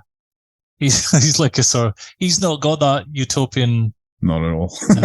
He's not got that optimistic thing that they have at all. He's much more like temperamentally a pessimist if they're temperamentally optimists. He's like a sort of, I read a book review or something years ago that named it perfectly. They said, Hyatt is like a grumpy version of Robert Anton Wilson. Which is perfect. He's like a grumpy version of him. I agree with that. In the way he's meaning it, the way the guy was meaning it, just a sort of friendly, descriptive way. He wasn't being criticizing. But it's true. He's more like Hyatt is much more, most people aren't capable or interested or just not going to change themselves. He's much more pessimistic about the human condition, and it's a flawed species. Leary he's more optimistic, but also he's playing the game of trying to be optimistic to try and make it happen by being optimistic. He's trying to change things by making people believe you can change things. And I'm sure he didn't totally 100% believe it, which is what Hyatt's referring to about him being good at manipulating people. Yeah. So, not just to sell things, but just to probably just have, like someone like Leary's just having fun as well. He's wanting to have fun. Yeah, like he seems like that an kind extrovert. of guy. Yeah, he's an extrovert, and he's like, he just enjoys that kind of thing, and that's part of it. Why not? Yeah. What else are you going to do? The other thing he mentioned in this part is that Tim had a certain amount of, he had a lot of charisma, clearly in his case. But it begs an interesting question. In a lot of work that is portrayed on Twitter and esoteric threads and other such devices, there's very little talk about like just how much potential you may or may not have as an individual. And part of where they get you is they make you think that you are potentially the second coming of Christ in various ways, and that you've got this boundless potential, and all you've got to do is open yourself up to the crown chakra in a organite pyramid, and you'll become like one with God. And if people have certain characteristics, people have certain talents, they do have certain amounts of guts and courage. There's many elements or most of the elements of our character are very much inbuilt, and you can accentuate them. I think you can make them more effective and better. But at the same time, it's a good idea to be cognizant of just how much of a certain thing you've got, and not deceiving yourself about that when it comes to this work, because you can spend years wasting your time on all sorts of things that you're not particularly good at. I guess it's kind of what we were talking about before. And someone like Tim Leary, high IQ, extremely charismatic, he's got these inbuilt things and he was just good at them. But maybe, you or I don't necessarily have those traits. Maybe we're not just particularly charismatic or have that inborn kind of extreme intellectual talent. And, I feel like a lot of people can waste their time on courses of various kinds trying to be something that they're really not, which is not necessarily, I'm not saying that you should just give up on things that you're not good at, or things, of course, if you have the charisma of snot in a jar, for sure, go to Toastmasters and learn how to speak to people, learn how to speak in public, learn how to use a crowd, but also just be aware of what you're good at, be aware of what you enjoy and how much of the stuff you got, and don't get hang-ups over the fact that you may not be a certain way or a certain type of person. And if you do have, extreme talents, and maybe spend a bit more time working on those kinds of things. Just a general comment about people and character. And of course, he was referring to Israel Regardie before as well, who didn't have that type of character, according to Hyatt in the statement he just made. He was more, from what he was saying, more an introverted kind of guy, perhaps, who was more interested in doing his own thing. But, all these things are okay. You don't have to be hung up about them. In many ways, you don't have to, part of the work is also just allowing what you are to happen. It's about allowing, yielding, just letting it happen without the hang up. Who knows? Worrying about not being, spend your time worrying about that you're wanting to be someone else or something else, and not, like something radically different. No, I don't just mean changing yourself in some way. Is is one of the things that needs undone, because that's just a bag of emotional reactions and things you have, and to make you feel better about different things, and you felt bad when you were young, and you build up these stories about yourself to make yourself feel stronger or better.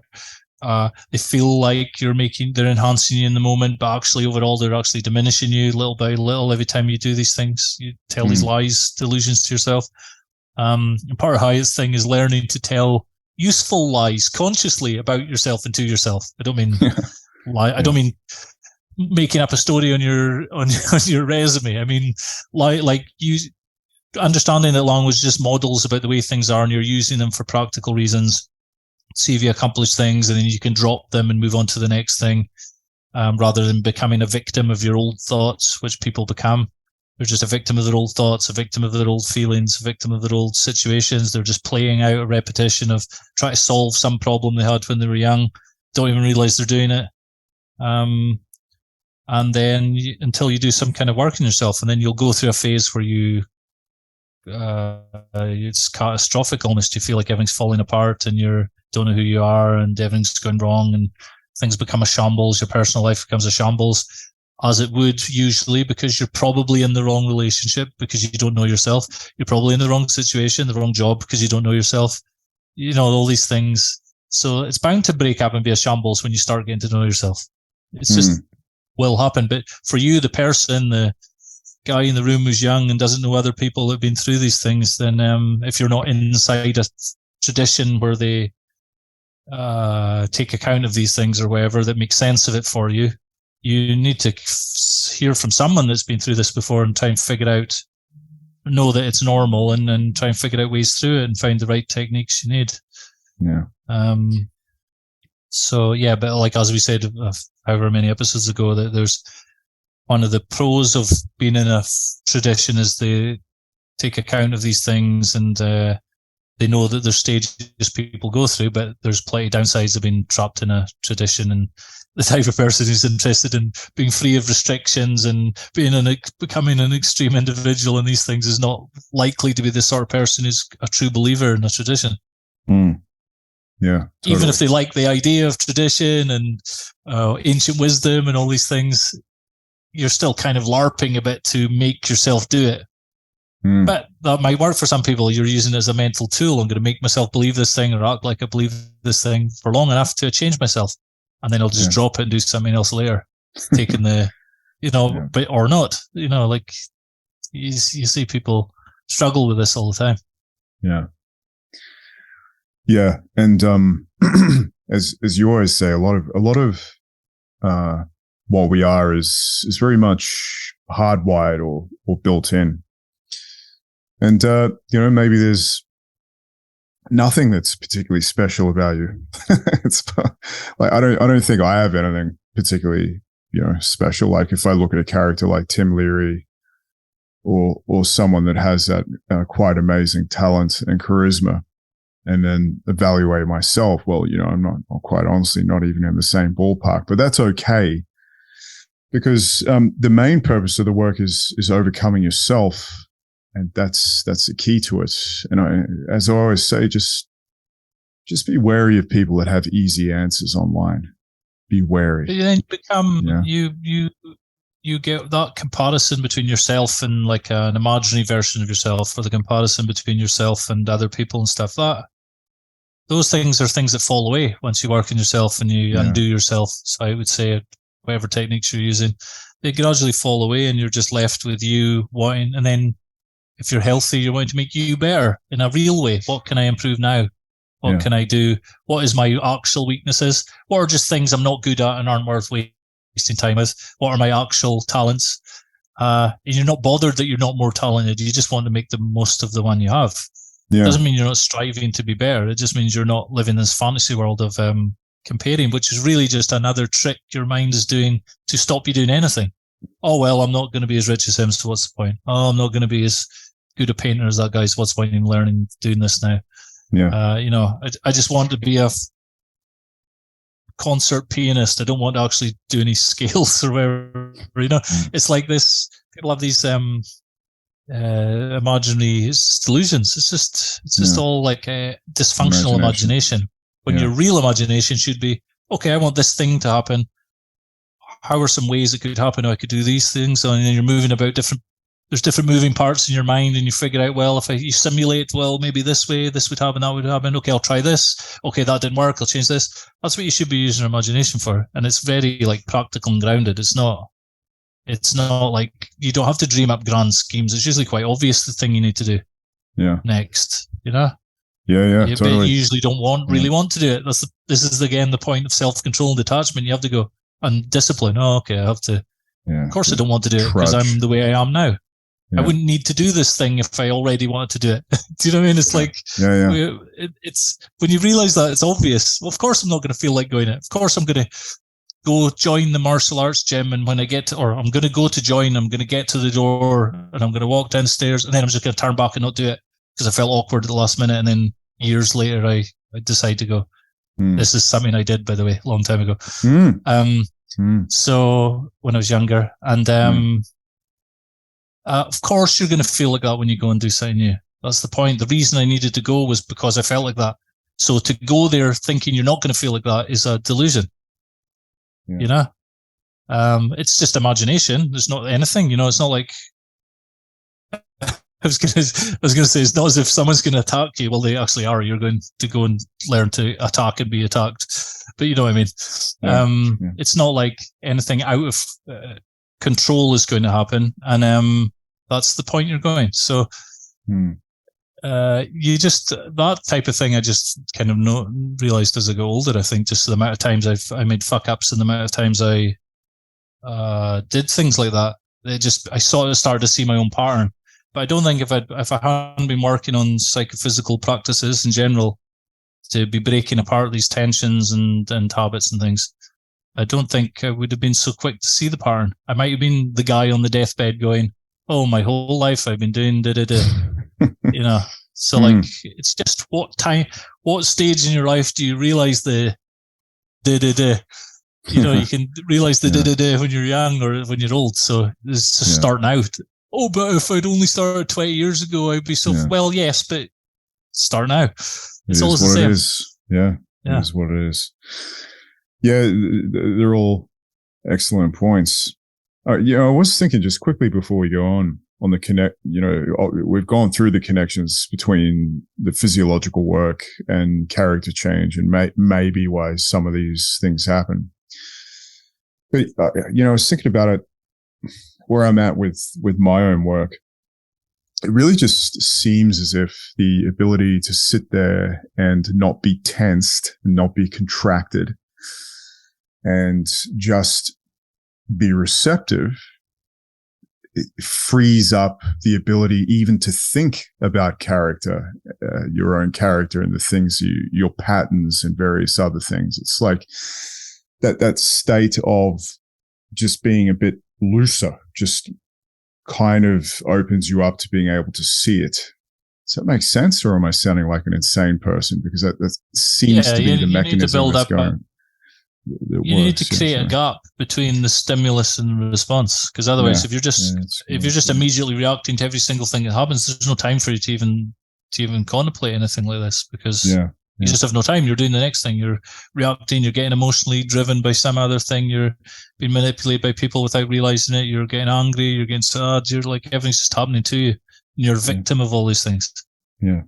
But, like Hyatt's thing isn't to destroy all these things. It's to understand them, destroy the negative, compulsive things. But it's not to get rid of, it's not to become a zombie and not have your emotions and joys and things. You actually get better ones. Like, you even the negative, the quote, negative emotions. When you get anger in a more pure way, and then you do something constructive rather than it just being this ongoing stewing resentment, frustration thing that can last for ages and really hold you back.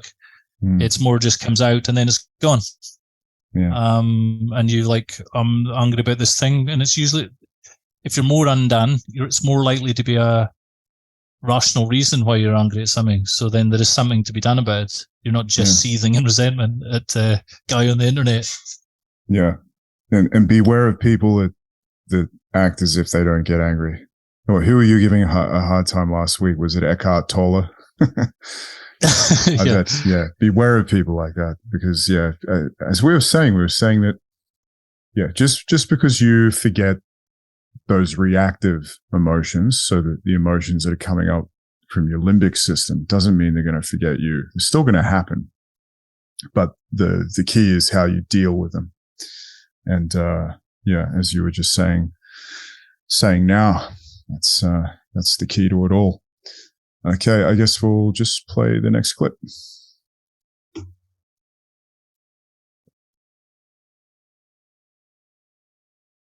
Do you feel like we're in an age where we're more towards the hysterical epidemic side of it, or do you see more of these fringe elements, these extreme individuals cropping up right now? I see more in Europe. I see more in other countries than I do in this country. Mm-hmm. This country, in my view, is becoming an afterbirth. Mm-hmm. Do you feel that's a cyclical thing, or do you think that's innate to America? I think it's both. I think it's innate to this country at this point, and it's also cyclical. Europe had its ups and downs, mm-hmm. but the amount of variance that is tolerated in this country is much lower now than it was in the roaring 60s and the 70s. Variability, which is the sign of possibility, was much higher then than it is at this time in this country's history. Now, whether the arthritis that we're in now will lead to a rupture in the near future, which I hope it does, I don't know. The slope of the curve going down now is accelerating, and until you really hit bottom, you're not going to have a bleep up. You see what I'm saying? Yeah. You just look at the hysteria over saying the phrase Merry Christmas at the end. I mean, this is ludicrous. Yeah. It's just words. Just sounds. Yep. Yeah, I love that part. Just words, just sounds. It's funny because this was in 2005, but, obviously things are already getting quite bad at that point. This is, obviously what we're facing today with just this hysterical outburst is nothing new. But I wonder, it's obsession over words. Everyone's just constantly arguing about words. Yeah. Yeah. I wonder what he'd think today if he was around. He'd probably just be horrified at how far it's gone. It's actually pretty crazy because, you and I were both around at that time. And I must admit, I would never have thought it would have got to this point. Like, I constantly have to pinch myself. And I'm like, nah, bro, this is real. This is real. This is actually happening. It's fucking bizarre. Really is fucking strange.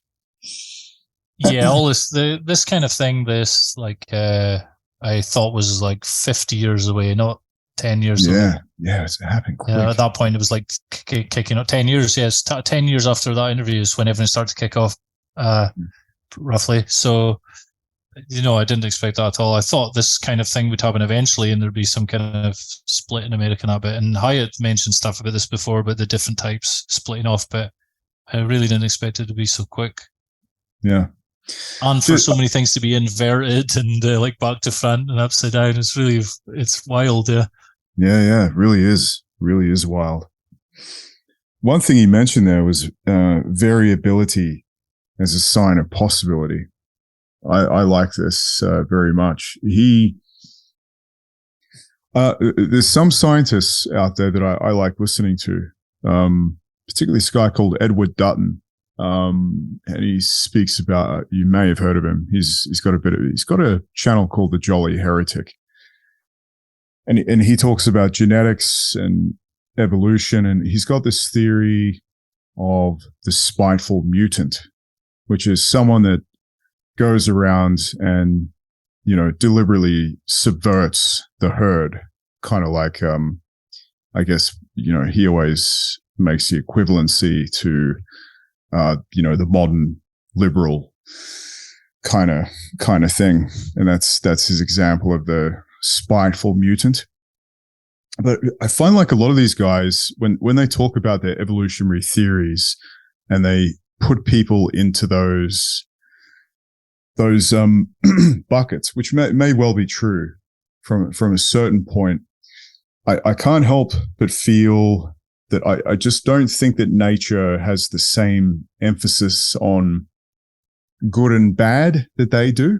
That obviously these people, these mutants, if you want to believe his theory, exist. They must exist for a reason. They must be here as some sort of reset mechanism, or, you know, there's some reason that they're here. Otherwise they wouldn't be here. It's pretty obvious.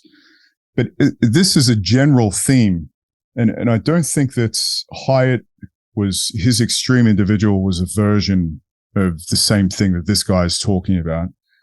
But nevertheless, the extreme individual is not a part of the herd.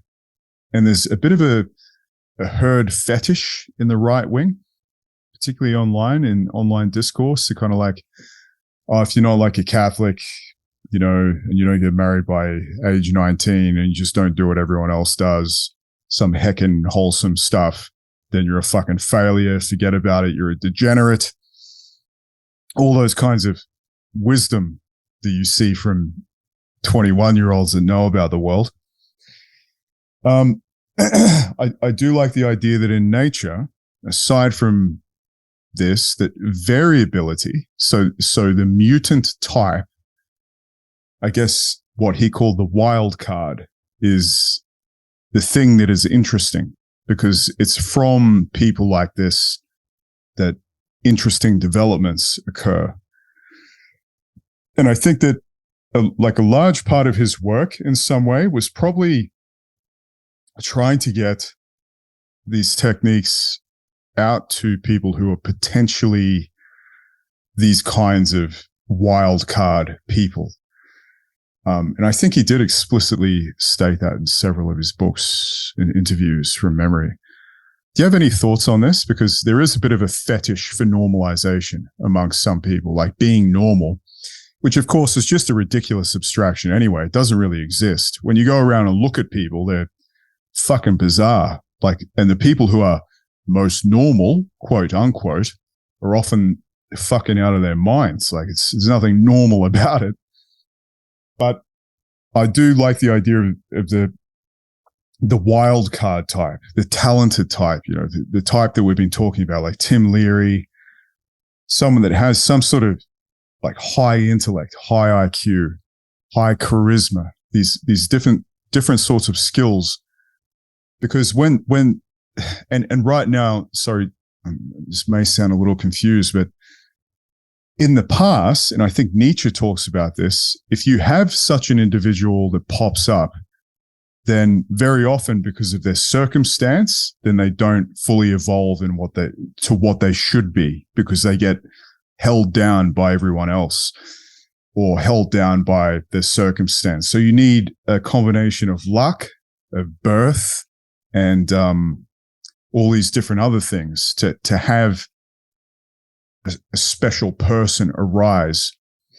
And I think what Hyatt was trying to encourage, and I don't want to speak for him, but I feel like he wanted to get this information out there. So this phenomenon of having to rely on luck was less of a thing.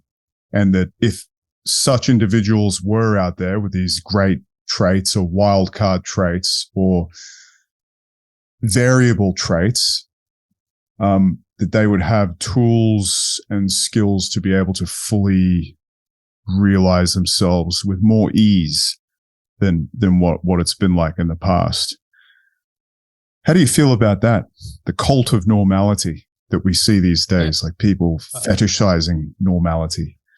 I agree with what you say there about Hyatt's aims. I think he said explicitly in an interview somewhere about it's about helping people who are not functioning well for whatever reason or blocked to overcome that. You know, people with some kind of natural talents or whatever, and to help them overcome the blockages. So I reckon, yeah, he is trying to get stuff out for those people, those wild cards, most of whom will come to nothing and won't really won't blossom correctly, because of circumstances, but have potential.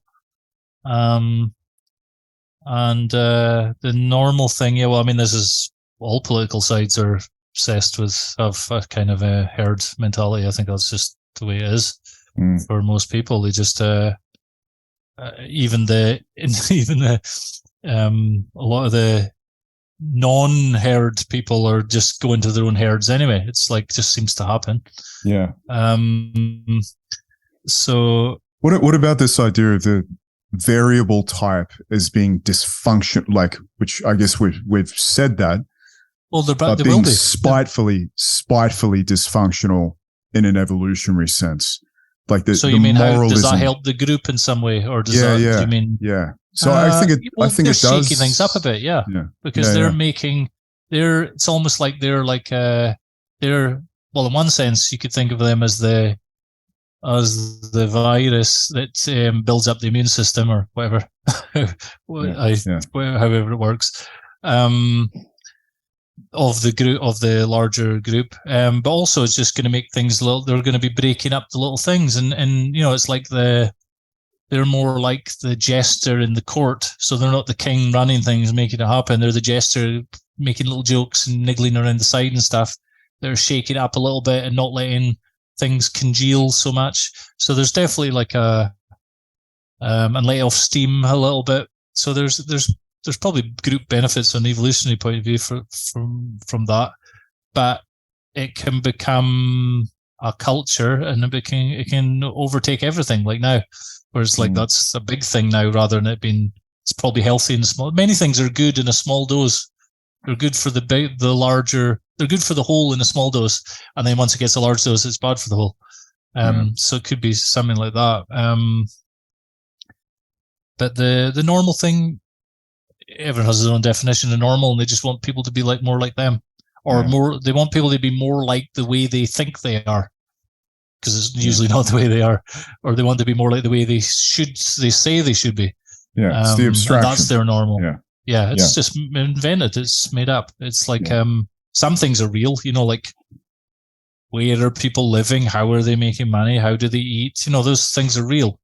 But a lot of it just is like Hyatt says. It's just lost in abstractions and fighting over symbols. And the intelligent, a lot of the intelligent, successful people are the worst because they just live in a total world of paperwork and numbers and screens and all that stuff, and they just don't know how anything works. By my definition, I've never met a normal person my entire life, so I don't even know what that fucking means anymore. To be honest, it's just you're nonsense. Just gonna. How are you defining it? If you say normal, then you obviously have some conception about what rules apply to normal people, and then as far as you're concerned, this person meets those rules that you created for yourself. To me, they're all normal. Just sorry, go on. You it's just like a feeling. It's more a feeling. It's not really a thought. It's often just there's something that makes people feel like that isn't normal. There's something. This makes me feel weird or bad or scared. Therefore, that's not normal. This makes me feel safe or good or superior. Therefore, that's normal. They just throw in the concept to justify the feeling after. But sometimes it is a wrong concept. Sometimes they have an idea of what it should be, and then they try and fit things in. Nothing fits this idea, and then they go mad trying to make the world fit this silly idea they had.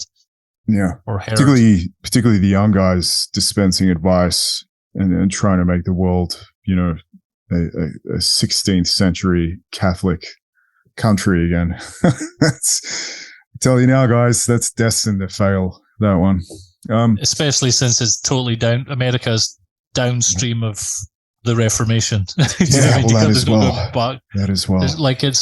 It's like it just doesn't make any logical historical sense. It's not how things work.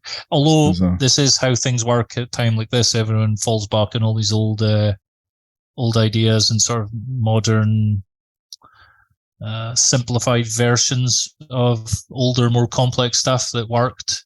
You were saying that because you're a Spengler bro, and you've put me onto Spengler because I never read Spengler before. But I've got it here. I haven't quite got to it yet because I barely have any time to read these days. But so this is his idea, right? That they're all just going to start LARPing and basically. Well, he basically says at this point, this stage in the civilization, which is when it's the winter of the civilization, where it's turning to where it's like the whole systems have got so petrified, and they're just the life and the cultures has left it. At this stage, we're at the roughly equivalent stage of the rise of Caesar, the fall of the Republic, rise of Caesar in Rome. For people who don't know, Spengler sees Western civilization as a separate civilization from classical. They're just not the same. This is not a continuation with medieval in the middle. He sees them as like civilizations as organisms that grow in their own time and place. They have a youth, adulthood, old age, and die. He says Greece and Rome is one civilization. So Greece is to Rome as Europe is to America.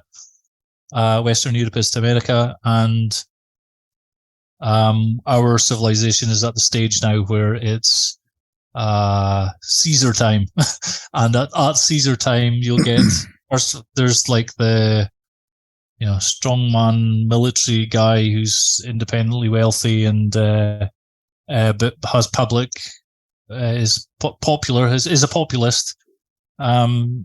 And he's analysed different civilizations, and everyone seems to go through the same kind of pattern.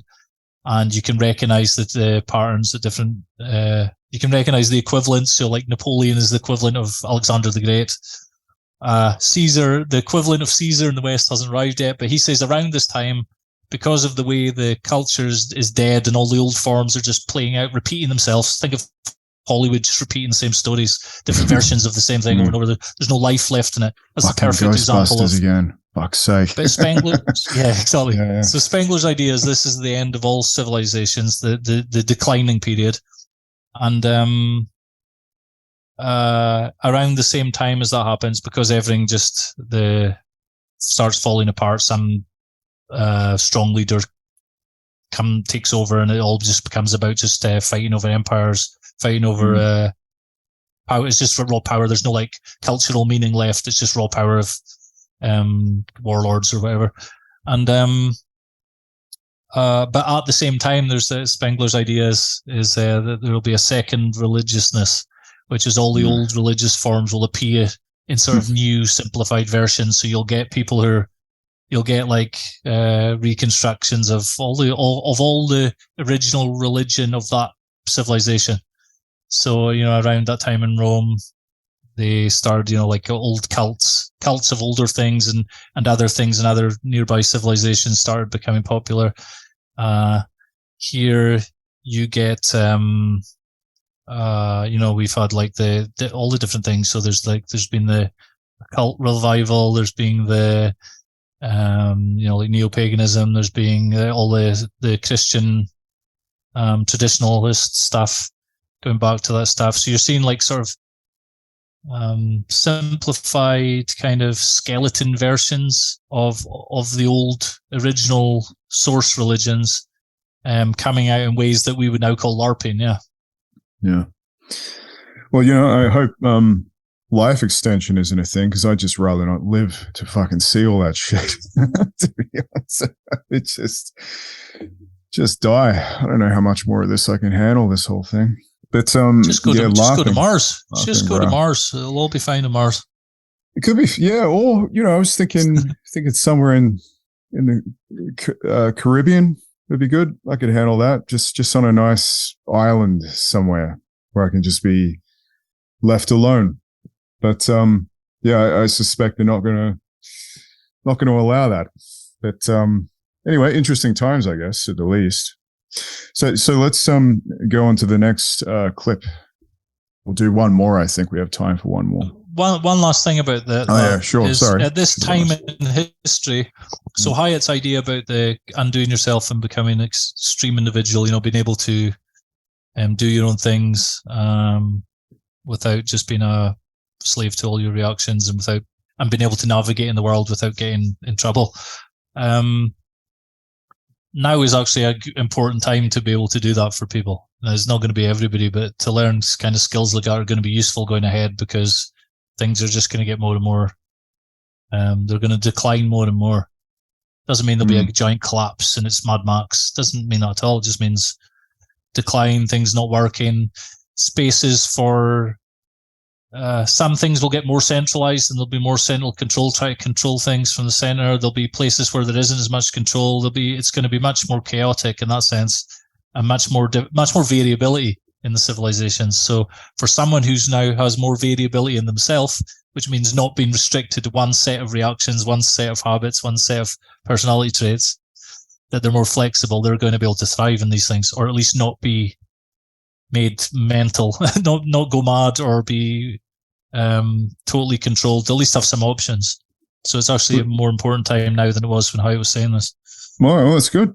Okay. I can handle that. Yeah, awesome. I must admit, I was thinking, I think we've spoken about this before with Putin, splitting the world in two, I think. Naturally you would imagine, this bifurcation will sort of open things up maybe that weren't available before, potentially, for people who are, sick of living in certain places under certain paradigms. Maybe new and interesting possibilities could come up. But there's going to be a phase. There's going to be a phase where it's simultaneously much more centralized and much more restricted of where you can go and what you can do, while at the same time things breaking apart and little pockets appearing, but you don't know what it's going to transform into. So Sure. Yeah. You need to be someone who's flexible. You need to have multiple skills. You need to be practical in a hard-nosed sense. Yeah. You need to be like, this is like Hyatt's work is good for this, because you can think more clearly. You can do the things you need to do to accomplish whatever the goal is. Yeah, controlling anxiety and tension and all that kind of stuff. Yeah, that's what. There's more and more things to be anxious and tense about now. So if you're not a slave to those things, at least you can do things. And then, in a positive sense, you'll be able to see clearly opportunities that are available, because you're not just terrorized and restricted and or just believing all the things you're hearing on the news, which is obviously is a common thing for a lot of people. Yeah. So I mean, it's only the first step is not believing the news. But a lot of the guys online now are just like that, as if that's like the end point. I don't believe the stuff, so I'm superior. Therefore, everything's fine. We just get more people like me. It's just it's like it's just the first step, and the second step is don't believe your own news. You're telling yourself the news all the time that you can't believe. But also don't get paralyzed and so detached and paralyzed that you can't do anything. There's another thing how it's good for. It's not about zombifying yourself and hiding and stuff. It's about engaging with things. That's what makes it kind of unique and makes it Western and makes it really important for now, I think. Yeah. Not that I've mastered any of these things and I'm way behind in my own plans, but I'd rather know this now than in 5 years, because it was going to be too late for a lot of things in 5 years. Yeah. Well, that sounds ominous. Should I leave here within a 5-year period, do you think? Is that what you're saying? No idea. I'm not a prophet. Man, you Spengler bros, you're so ominous all the time. Fucked. So I've got to get out of here. That's what you're saying. All right. I wouldn't call myself I'm not a Spengler bro. I'm more like a Spengler adjacent. Yeah. Okay. Well, I had plans to get out within 5 years anyway. So I'm way ahead of you. I mean, I'm just saying 5 years. I just think the next few years will be peak. The rest of this decade will be the peak chaos before things settle down and whatever the new formulations are. So, I think the rest of this decade will be when things could go one way or the other in different places, and you have to be prepared for that, and not to be ruled by it. Not reacted to every stimulus is the first step. Yeah. And you do that in little boring things in your life. You don't do that by, I'm going to not react to this pandemic lockdown, or I'm just going to suddenly learn to not react when it's a war hits my place or whatever. Hey, it's not like you have to be prepared in advance. Did Donald Trump get arrested? Because I've not been on Twitter, so I've not read any news, because that was the only place I got news from. speaking of this whole thing, because that kind of plays into that, right? I've not been following the news, but I have seen on Twitter today or yesterday that he has been, yes. Because that's clearly a case of what you're saying. This is what happens in late stage republics, right? Like it's just gangsters exactly what happens, fighting one another. So So for people listening, leaving aside political preference, all that, that's not the point. The point is, at this stage of the civilization, you get things like leading political figures are being arrested or murdered and assassinated and stuff like that. That's just normal. You get rich guys interfering with politics. That's just normal. You get like weird alliances between different rich people, like mega rich, I mean, and Elon Musk's and people like that are like controlling things and directly, indirectly, and all this. It's just normal. So a guy, it's a kind of thing that triggers. I mean, what happened with the rise of Caesar? It's a civil war. Yeah, totally. Yeah, it's going to be interesting for sure.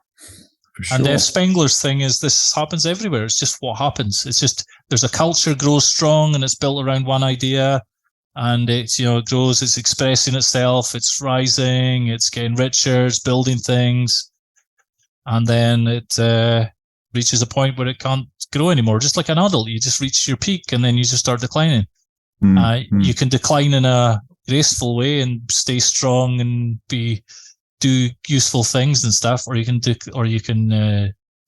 collapse, or you can decline in a very horrible, ignoble way and really destructive way. So it's like it does matter what people do. It's not like pessimism. Oh, it's decline.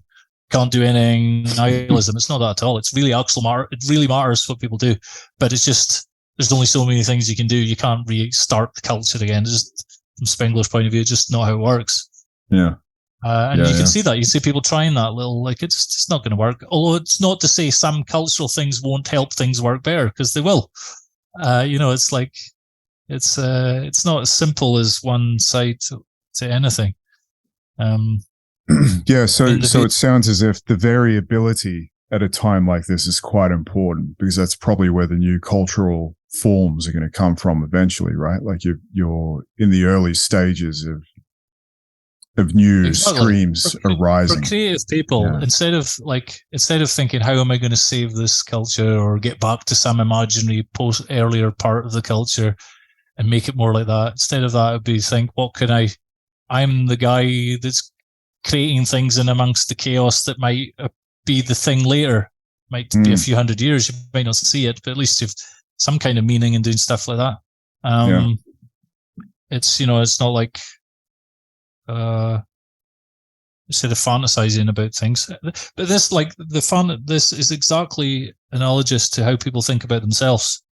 They have these fantasies. They're going to do this, and I'm going to do this. I'm going to start doing this, and I'm going to change my life. New year, new me. All that crap. And rather than just do things that they actually can do at this stage. I mean, I'm my age now. There's certain things I can't do, or there's no point me starting them now. I should have started them earlier, doing better. There's no point me imagining that, I'm doing martial arts now, I'm going to be a professional fighter. It's just fantasy at my age, no matter how much I did it. I could do it in a literal sense, but it wouldn't be very good.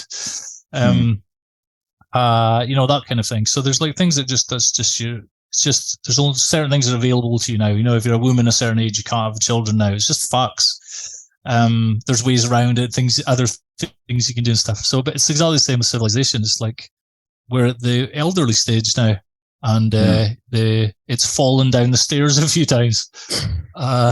So and it's getting dementia. There's like a perfect symbol of this in the world at the moment for the stage of civilization. It's perfect. Poetically perfect. Biden is poetically perfect for the stage of the civilization. Right? Yeah. I really mean that. It's like it couldn't be any more perfect. Everyone's obsessed with Trump and that stuff and whatever, but from a civilization stage point of view, it's perfect. Yeah, it is, isn't it? Now you say it that way, it's he's literally falling down. He's not remembering stuff, but that's our culture. It's not remembering stuff. It's lying. It's lying constantly. Yeah. He's lying constantly, not realizing or caring. It's not like strategic lies. It's just like dementia lies. And That's what the culture's doing stuff. So again, I'm not even saying these are not political points. These are just like it's like I'm learning this from Spengler. It's like you're looking at the morphology, the shape of the history of and the development of the culture, and you're just saying, oh, that's what this is a symbol. This represents this stage.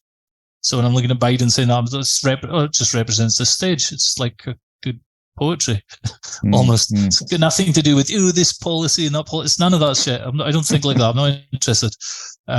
So, and the Trump thing is just like the rest thing is the symbol of that stage of the fall of the Republic, because it is the fall of the Republic just now.